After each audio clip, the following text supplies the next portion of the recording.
안녕하세요, 당튜브입니다. 오늘도 제 분석으로 모든 분들 의미 있는 배팅해 봅시다. 고양소노 원주DB입니다. 고양소노는 외곽에서 한번 불이 붙으면 경기 흐름을 단숨에 바꿀 수 있는 공격력을 가진 팀입니다. 이정현은 여전히 경기 운영과 클러치 판단에서 노련함이 돋보이지만 수비 로테이션에서는 체력 부담이 분명히 드러납니다. 케빈 캔바오는 돌파와 리머텍으로 분위기를 끌어올리지만 파울 트러블로 인해 흐름이 끊기는 구간이 잦습니다. 네이던 나이트는 공격에서는 포스트업과 롤인으로 위력을 보이지만 수비 리바운드와 박스아웃 집중력은 기복이 큽니다. 특히 나이트가 외곽 수비에 끌려 나오는 순간 골밑이 비어 세컨드 찬스를 허용하는 장면이 반복됩니다. 그래서 고양소노는 개인 능력은 뛰어나지만 리바운드와 수비 전환에서 조직력이 흔들리면 페이스를 스스로 놓치는 흐름이 자주 나옵니다. 원주DB는 하프코트에서의 세트플레이 완성도로 경기 변수를 최소화하는 팀입니다. 이선 알바노는 피겔롤 상황에서 드리블, 풀업, 패스를 모두 위협적으로 가져가며 수비 선택지를 줄입니다. 강상진은 외곽에서 빅맨을 끌어내 공간을 만들고 공격 전개를 부드럽게 풀어주는 역할을 맡고 있습니다. 헨리 앨런스는 탑과 하이포스트에서 슈팅과 패스를 동시에 위협해 수비 로테이션을 흔듭니다. 특히 인바운드 상황에서 앨런슨의 동선과 알바노의 커팅이 맞물린 원터치 세트 플레이는 완성도가 높습니다. 이런 패턴 덕분에 원주DB는 클러치 구간에서도 공격 리듬을 잃지 않는 안정감을 보여줍니다.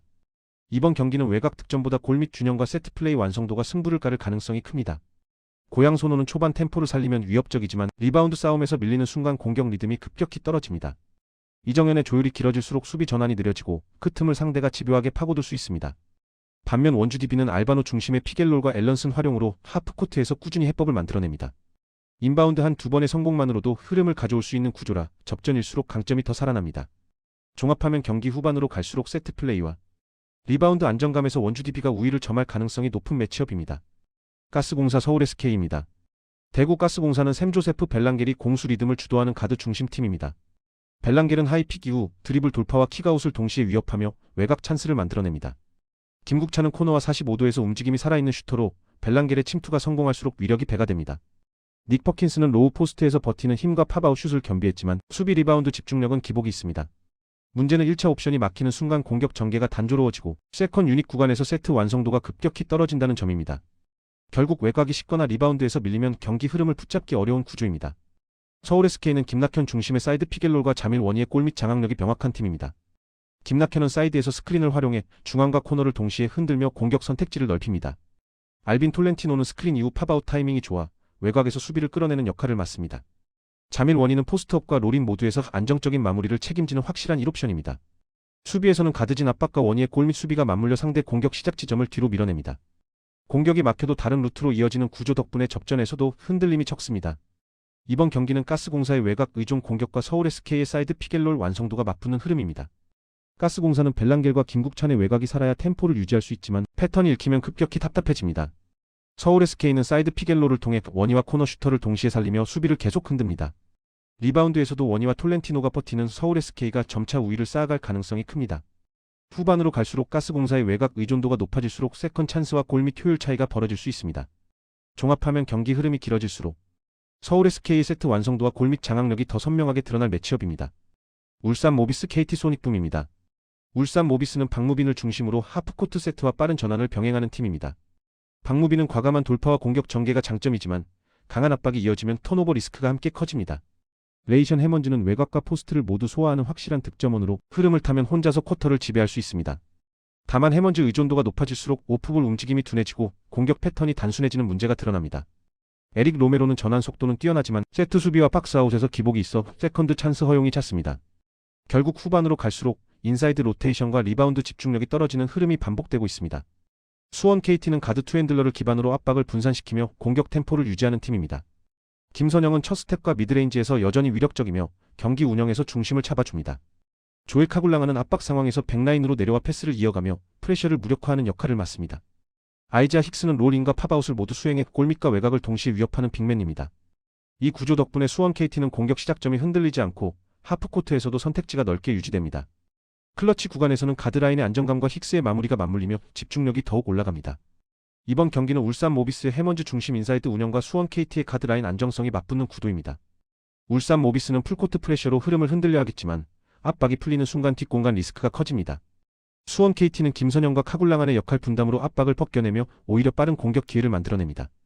해먼즈가 버텨주더라도 후반으로 갈수록 체력과 파울 부담이 공격 효율에 영향을 줄 가능성이 큽니다. 반면 수원 KT는 가드 체력 분산과 하프코트 완성도로 경기 템포를 관리할 수 있는 여유가 있습니다. 전체 흐름을 보면 중요한 순간 턴오버를 줄이고 경기를 정리할 수 있는 쪽은 수원 KT 쪽에 더 가깝습니다. 삼성생명 BNK 썸입니다. 삼성생명은 배혜윤을 중심으로 하프코트 세트 오펜스를 정교하게 전개하는 팀입니다. 배혜윤이 하이포스트와 로우포스트를 오가며 스크린과 핸즈오프를 제공하면 외곽 슈터들의 동선이 자연스럽게 살아납니다. 이주연은 사이드픽을 활용해 수비를 끌어내며 미들슛과 킥아웃으로 공격 리듬을 조율합니다. 다만 수비 강도가 높아질수록 패스 선택이 보수적으로 변하며 공격 전개가 단조로워지는 흐름이 나타납니다. 템포가 올라가는 상황에서는 볼 운반 과정에서 체력 소모가 누적돼 후반 턴오버 리스크가 커지는 편입니다. BNK 썸은 가드와 포워드 라인의 에너지를 바탕으로 전환 속도가 뛰어난 팀입니다. 스나가와 나츠키는 한두 번의 터치로 중앙을 연결하며 압박 상황에서도 리듬을 잃지 않습니다. 김소니아는 볼 운반과 리바운드를 동시에 책임지며 전환의 출발점을 안정적으로 만들어줍니다. 이소희는 오프볼 움직임과 스팟업 슛에서 위력이 있어 도움 수비가 나오는 순간 바로 응징이 가능합니다. 수비에서는 스위치와 해지를 섞어 압박을 주고 이를 스틸과 트랜지션 득점으로 연결하는 능력이 뛰어납니다. 이번 경기는 하프코트 완성도와 올코트 압박 대응 능력이 맞부딪히는 흐름입니다. 삼성생명은 배혜윤을 활용해 인사이드를 공략하며 템포를 낮춰야 안정적인 전개가 가능합니다. 하지만 압박 상황에서 볼 운반이 흔들리면 BNK 썸의 빠른 전환에 연속 실점을 허용할 위험이 큽니다. BNK 썸은 압박을 침착하게 풀어낸 뒤 곧바로 속공과 얼리 오펜스로 흐름을 가져오는 데 강점이 있습니다. 후반으로 갈수록 체력과 전환 속도 차이가 드러난다면 경기 주도권은 BNK 썸 쪽으로 기울 가능성이 높아 보입니다. KB스타즈 우리은행입니다. KB스타즈는 박지수를 중심으로 하이포스트와 로우포스트를 동시에 활용하는 세트 플레이가 명확한 팀입니다. 박지수가 엘보와 탑에서 스크린과 핸드오프를 제공하면 수비 시선이 안쪽으로 쏠리며 컷인과 외곽이 함께 열립니다. 김민정은 외곽에서 수비를 끌어낸 뒤 다시 안쪽으로 파고드는 움직임으로 인사이드 득점 확률을 높입니다. 사카이사라는 스크린을 타고 코트를 가로지르며 드리블인과 플로터로 수비 매칭을 지속적으로 흔듭니다. 이하이 로우 연계는 단발성이 아니라 연속 공격으로 이어지며 골 및 수비의 체력과 파워를 동시에 소모시킵니다. 우리은행은 강계리의 경기 조율과 김단비의 개인 기량을 중심으로 하프코트 공격을 전개하는 팀입니다. 강계리가 상단에서 템포를 잡아주면 윙과 코너 슈터들이 공간을 확보하며 공격 선택지가 늘어납니다. 김단비는 인사이드와 미드레인지에서 미스매치를 만들 수 있는 전천후 옵션입니다. 이명관은 리바운드와 컷인, 수비 로테이션에서 에너지를 더해 흐름을 살리는 역할을 맡습니다. 다만 골 및 높이와 피지컬에서는 KB스타즈와의 매치업에서 부담이 커질 수 있습니다. 이 경기는 에이스 대결보다는 인사이드와의 로우 게임의 완성도가 흐름을 좌우할 가능성이 큽니다. KB스타즈는 박지수를 축으로 스크린과 컷인이 연속적으로 이어지며 골밑을 집요하게 공략할 수 있습니다. 우리은행 수비가 안으로 좁혀지면 김민정과 사카이사라의 인사이드 침투가 살아나는 구조입니다. 반대로 우리은행은 강계리의 조율과 김단비의 득점력이 동시에 살아야 균형을 맞출 수 있습니다. 리바운드 싸움에서 KB스타즈가 우위를 잡는 순간 경기 주도권은 점점 한쪽으로 기울 가능성이 큽니다. 한국전력 현대캐피탈입니다. 한국전력은 에디를 중심으로 라이트와 후위 공격 비중이 높은 구조라 리시브 안정성이 곧 공격 효율로 직결되는 팀입니다. 리시브가 흔들리면 김주영의 토스 선택지가 급격히 줄어들며 공격이 에디 단일 루트로 몰리는 흐름이 자주 나타납니다. 김정호와 전진선이 각각 레프트와 중앙에서 힘을 보태지만 리시브 라인이 밀리는 순간 속공과 킥 전개가 사라집니다. 전진선의 블로킹은 분위기를 끌어올릴 수 있으나 사이드 디그 커버가 늦어지면 연속 실점으로 이어질 위험도 큽니다.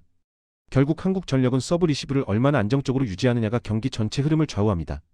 현대캐피탈은 여러 공격 옵션이 동시에 살아있어 랠리가 길어져도 득점 루트가 쉽게 끊기지 않는 팀입니다. 레오나르도 레이바는 오픈과 백어택에서 꾸준히 해결사 역할을 수행하며 바야르사이아는 라이트와 후위에서 압박을 더합니다. 허수봉은 양날개를 오가며 득점과 리시브 수비를 동시에 책임지는 균형 자원입니다. 황승빈은 중앙 속공과 사이드 공격을 유기적으로 살리며 세트 중반 이후 템포를 끌어올립니다. 서브로 상대 리시브를 흔든 뒤 블로킹과 수비 조직력을 앞세워 주도권을 잡는 패턴이 분명합니다. 이 경기는 외국인 공격수 맞대결보다 리시브 안정성과 세터 템포 싸움이 승부를 가를 가능성이 큽니다. 한국전력은 리시브가 흔들리는 순간 공격 구조가 단순해지며 세트 후반으로 갈수록 부담이 커집니다.